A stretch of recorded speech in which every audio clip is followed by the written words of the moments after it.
The TVWAN News is proudly brought to you by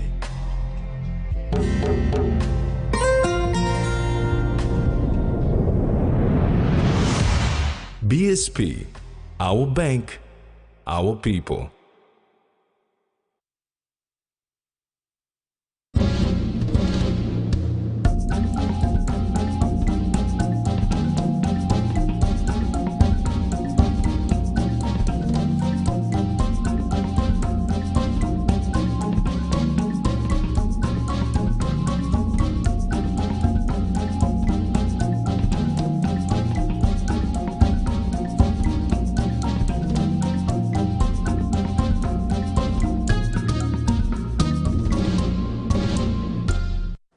Hello, this is TVWAN News. Thanks for joining us.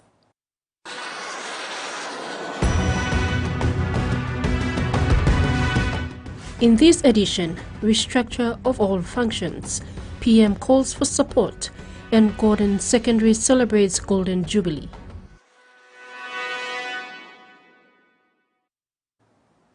The restructure of all functions of the government and harness various sectors is a way forward for the Papua New Guinean government.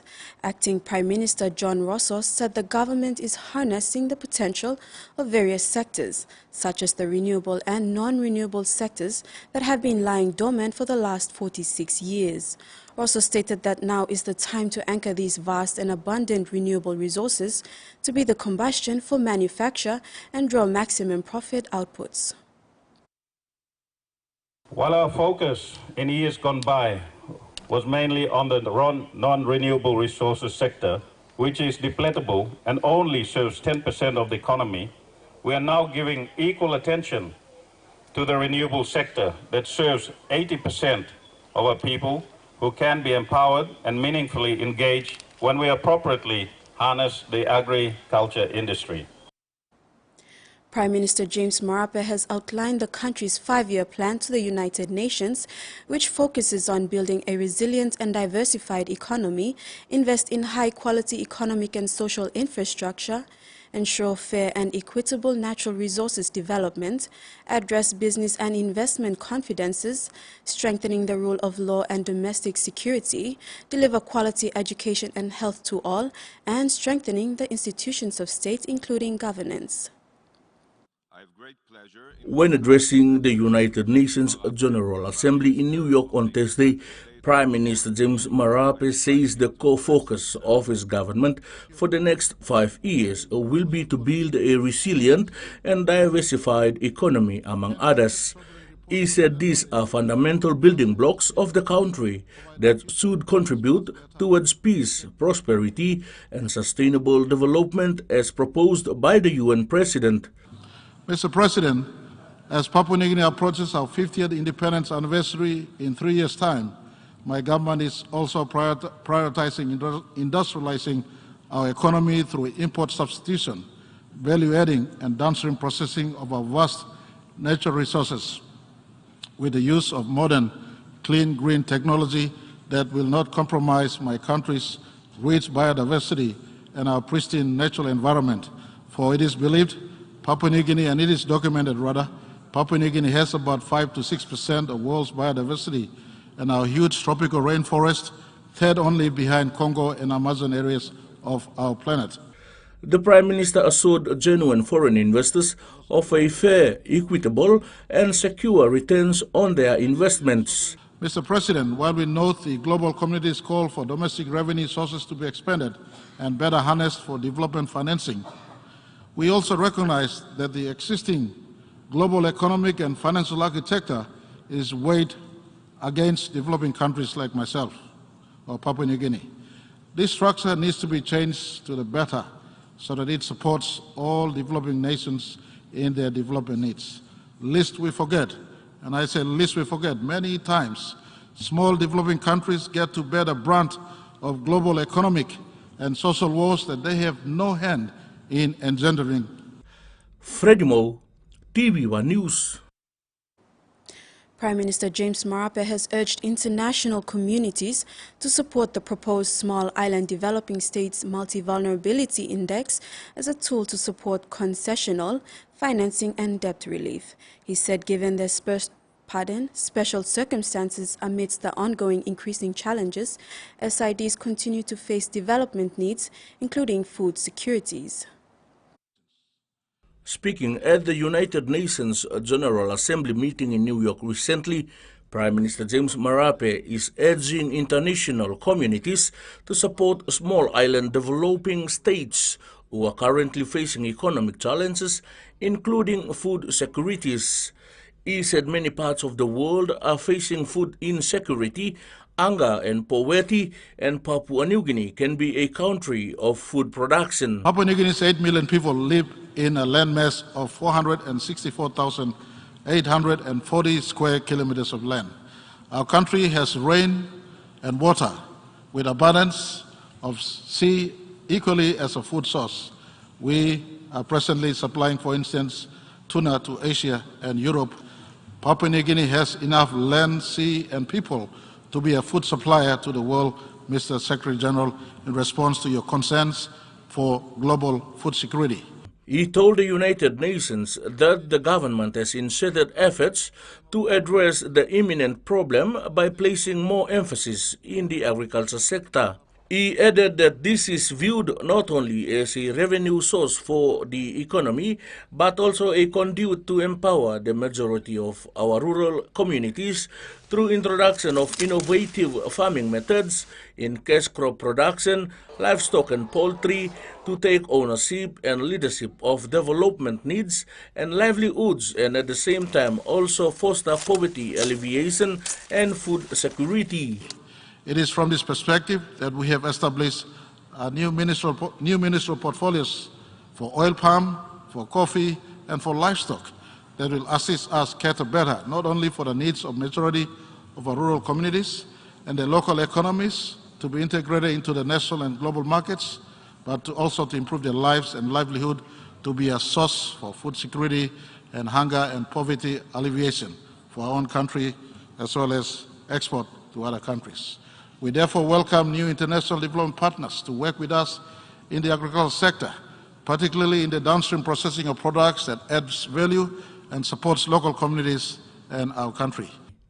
Freddie Moe, TV1 News. Meantime, Prime Minister James Marape told the United Nations that despite the rallying efforts of the global community, including through the pledges under the Paris Agreement to cut emission levels, the world remains on fire. He said this is further compounded by destructive floods and rising sea levels that continue to inundate and adversely affect coastal communities, including displacement and loss of identity as people in the country and across the Pacific region and beyond, as the carbon emission level continues its destructive spiral out of control. We cannot and must not allow this to continue, Mr. President, and I again reiterate my call I made last year to this August hall. My country, as one of the largest standing pristine tropical rainforests of the world, is one of the few, if I could repeat, one of the few carbon positive countries of the world. We remove more carbon than we emit. Over the past 5 years or so, we have reduced our national forest emission by 53%. This totals over 75 million tons of United Nations verified REED plus credits that will be on the market by the end of this year. This is TV1 News. Among stories after the break, Golden Sex celebrates Golden Jubilee and International Sign Language Day observed.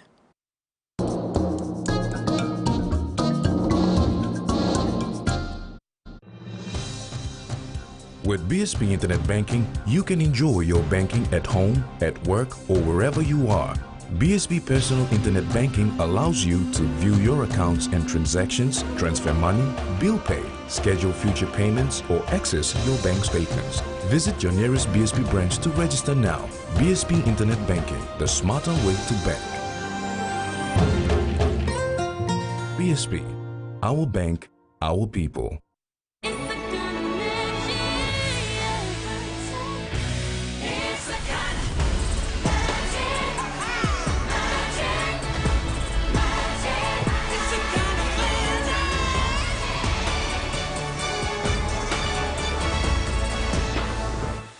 Kind of magic. Magic.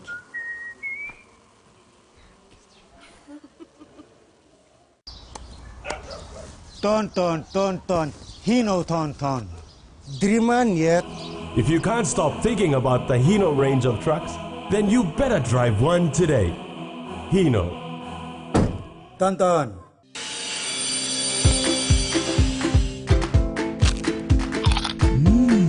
Right across the nation, we eat snacks crackers.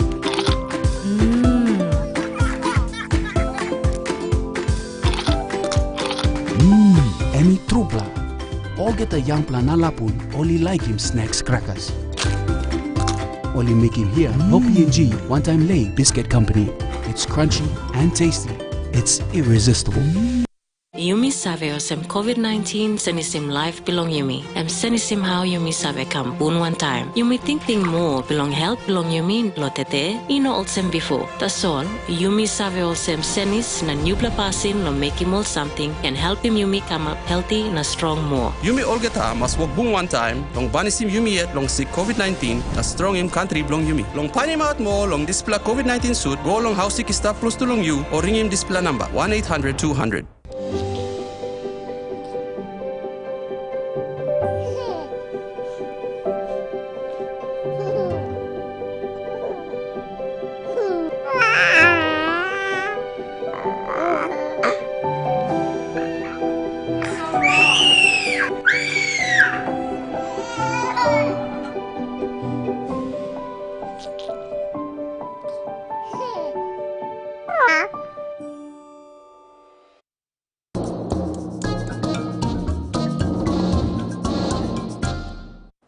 Welcome back. Member for Rai Coast Kesi Sangwan stressed the need for honesty in both private and public life when talking to the students from the Divine Word University on Wednesday, the 21st of September. Divine Word University students were privileged to meet and listen to MP Sawang, who spent an hour with them discussing life values. She stressed on honesty and that they be honest with what they do in life. MP Sawang took a tour of the university campus and was impressed with how organized Divine Word University was in regards to setup of staff and students in one small community. Students also raised concerns about law and order issues in Madang, as many had been victim to crime. They asked that law and order issues addressed collectively by Madang's open MPs and Provincial Executive Council. The Gordon Secondary School in Port Moresby yesterday celebrated its 50th Golden Jubilee on the school grounds. Current and former staff and students flocked the schools to participate in its significant milestone of educating future leaders since 1972.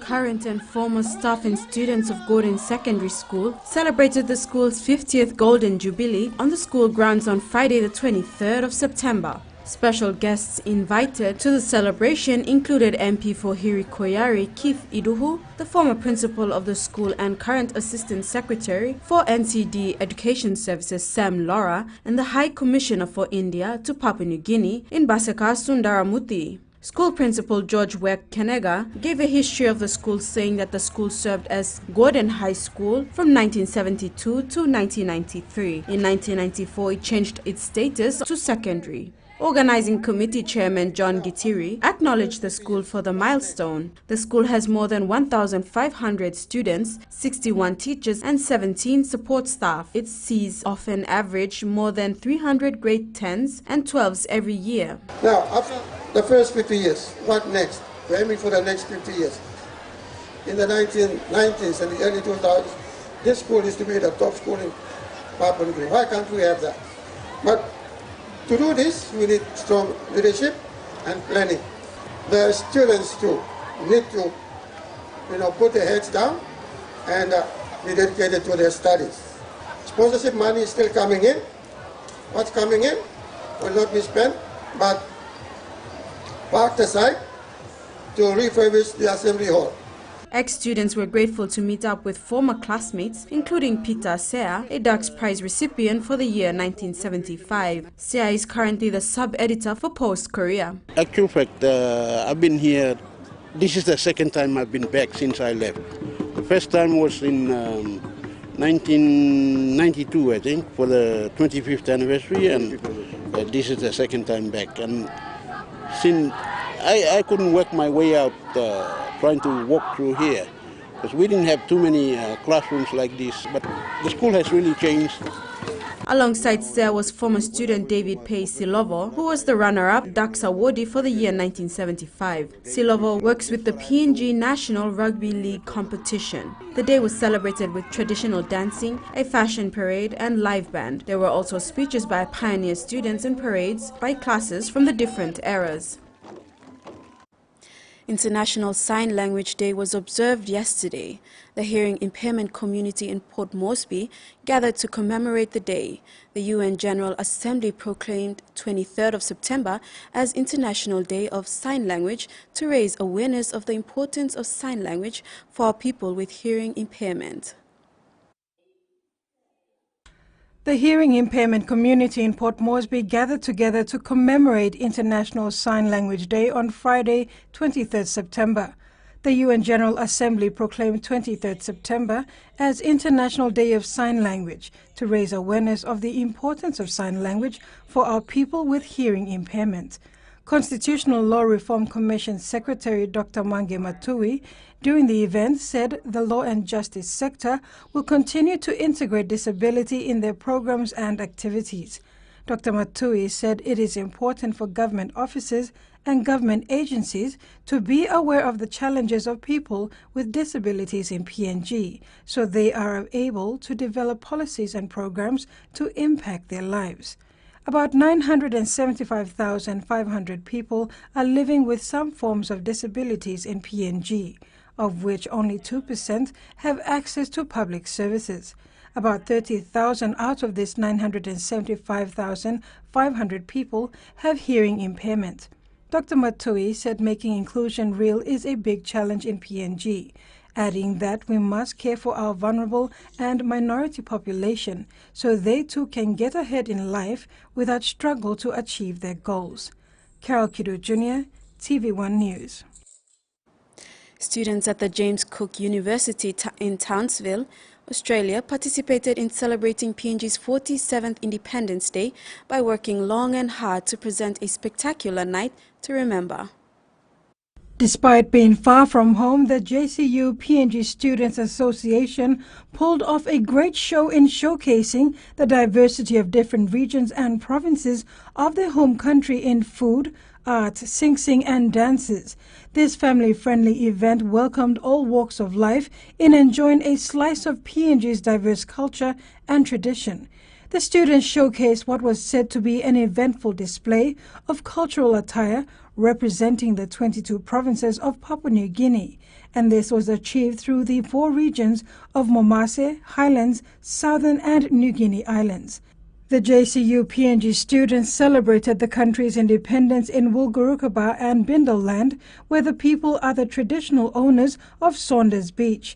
Their communion and contact with the land and sea is told throughout the Townsville region in many places. The students were given a warm traditional welcome in a smoking ceremony by the Bindal people. The celebration of the country's 47th anniversary was in full display as the JCU PNG Students Association executives delivered a spectacular show with all the PNG costumes that they made right down to the feathers and beads. PNG's diverse culture and tradition was shared in all its wonder with pride and unity. With the successful turnout of the event, 2023 looks to be another September 16th to look forward to. Carol Kido Jr., TVWAN News. TVWAN News continues when we return. Stay with us.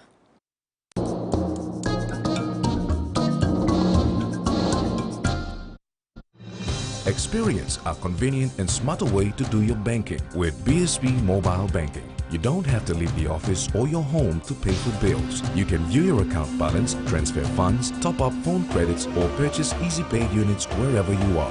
Visit your BSB branch today to register now for BSB Mobile Banking. BSB Mobile Banking, the smarter way to bank.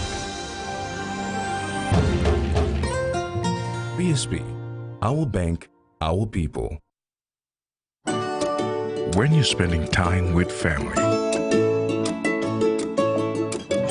when you've got a big day ahead, when you have given it all you've got, when you're putting on a feast, that's when you want the best. That's when you want flame rice. New flame rice. Win him, Olgeta. Ton, Hino ton. Driman yet. If you can't stop thinking about the Hino range of trucks, then you better drive one today. Hino. Ton.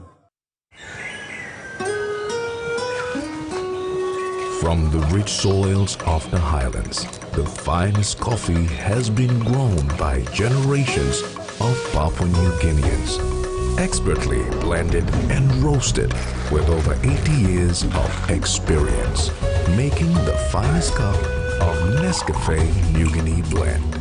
PNG's own coffee. Yumi save osem COVID-19 senisim life belong yumi. Senisim how yumi save kam bun one time. Yumi think more belong health belong yumi lotete ino olsem before. That's all. Yumi save osem senis na nubla passing lo make him all something and help him yumi come up healthy na strong more. Yumi olgeta must work boom one time. Long banisim yumi yet long sick COVID-19 na strong him country belong yumi. Long panim out more long display COVID-19 suit go long how sick staff close to long you or ring him display number 1-800-200.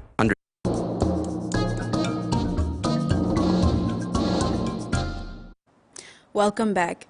The Blood Donation Camp program is an initiative of the UPNG School of Business and Public Policy that is part of the Beyond the Text activity. This year, the program ran on Tuesday the 13th and Wednesday the 14th of September at the UPNG campus foyer.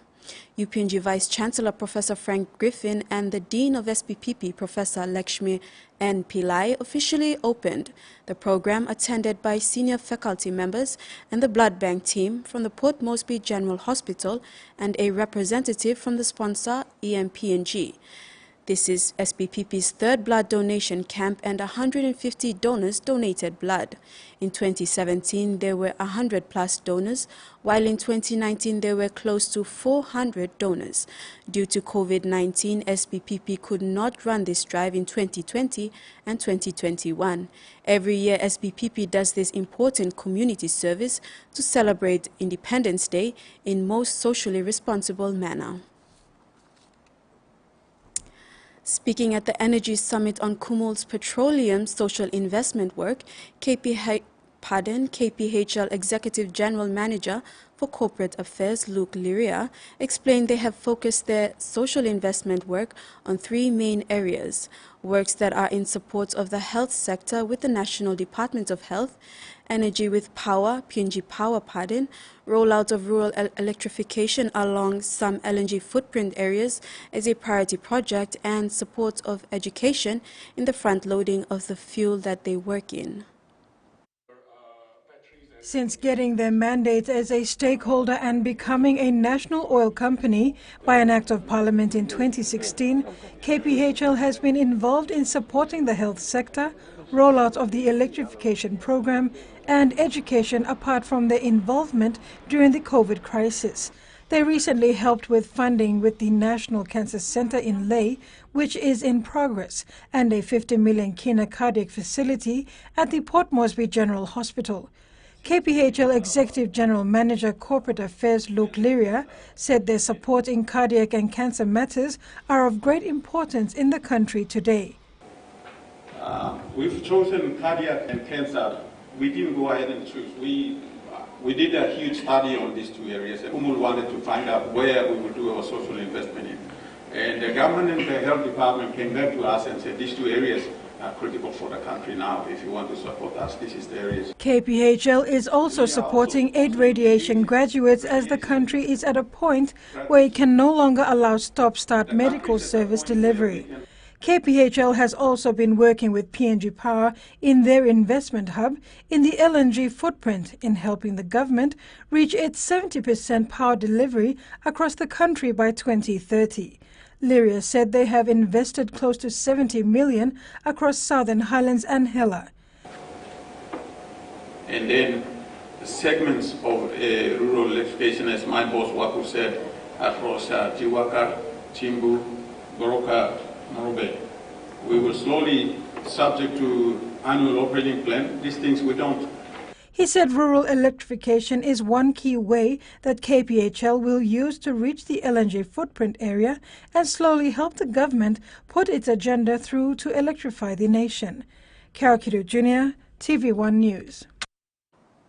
In sports, PNG has taken the lead again as big brother in Melanesian spearhead group Prime Minister's Cup Football Challenge, proposing the introduction of women football in the next edition of MSG Cup next year. PNG Sports Foundation Executive Director Albert Veratau said PNG is pushing for women football amongst the Melanesian countries to promote gender balance and promote women folk to be part of the football tournament. Other sports proposed to be part on the MSG sports program, including boxing and rugby, which Fiji will be taking the lead in promoting in the region. Mr. Veratau said sports has no boundary and he would love to see other codes participate in the MSG program. And that ends the news tonight. Remember to apply the following simple measures to prevent the transmission of the coronavirus. Regularly wash your hands with soap and water. Cough and sneeze into your elbow, and exercise social distancing. If you are feeling sick, please stay at home. You can also call the COVID-19 hotline number for more information or assistance. Pleasant viewing. Bye for now.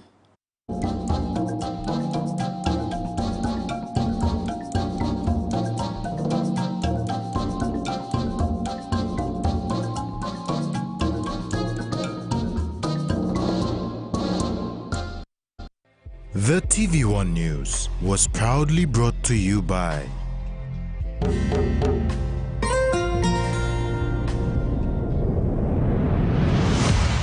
BSP, our bank, our people.